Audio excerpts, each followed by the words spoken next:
സമൂഹത്തിൽ പ്രത്യാശ നഷ്ടപ്പെട്ടവർക്ക് പ്രത്യാശയായി പാർശ്വവൽക്കരിക്കപ്പെട്ടവരെ സമൂഹത്തിൻ്റെ മുഖ്യധാരയിലേക്ക് കൊണ്ടുവരിക എന്ന ലക്ഷ്യത്തോടുകൂടി പാലാരിവട്ടത്താരംഭിച്ച കെസിയ ഹോപ്പ് സെൻ്ററിൻ്റെ ഉദ്ഘാടനം കെസിയ ജോസഫ് തെരുവിപ്പറമ്പിൽ നിർവഹിച്ചു. ജില്ലാ കളക്ടർ ജി പ്രിയങ്ക മുഖ്യാതിഥിയായിരുന്നു.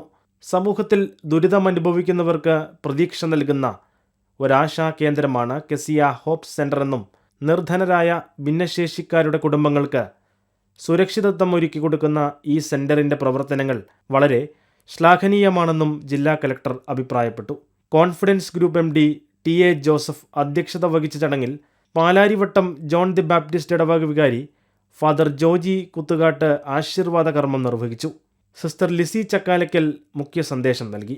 ഭവനരഹിതരല്ലാത്ത കേരളം എന്ന ലക്ഷ്യത്തോടെ ആരംഭിച്ച ഹൗസ് ചലഞ്ച് പദ്ധതിയിലൂടെ അനേകം കുടുംബങ്ങൾക്ക് സുമനസ്സുകളുടെ സഹായത്തോടെ പാർപ്പിടമൊരുക്കി സമൂഹത്തിൽ പ്രതികൂല സാഹചര്യത്തിൽപ്പെട്ട് പ്രതീക്ഷ നഷ്ടപ്പെട്ടവർക്ക് പ്രതീക്ഷയും പാർപ്പിടമില്ലാത്തവർക്ക് പാർപ്പിടവും ഒരുക്കിക്കൊണ്ട് നടത്തുന്ന ദിവ്യകാരുണ്യ പ്രവർത്തനങ്ങൾ ഏകോപിപ്പിക്കുകയാണ് ഈ കെസിയ ഹോപ്പ് സെൻ്ററിലൂടെയെന്ന് സിസ്റ്റർ ലിസി ചക്കാലയ്ക്കൽ വ്യക്തമാക്കി. Kanayannur tahsildar Joseph Antony Hertis, division councillor George Nanattu, Palarivattom Arpitha convent പ്രതിനിധി sister Elisho Varkey, coordinator Lilly Paul, Johnson C. Abraham തുടങ്ങിയവർ പ്രസംഗിച്ചു.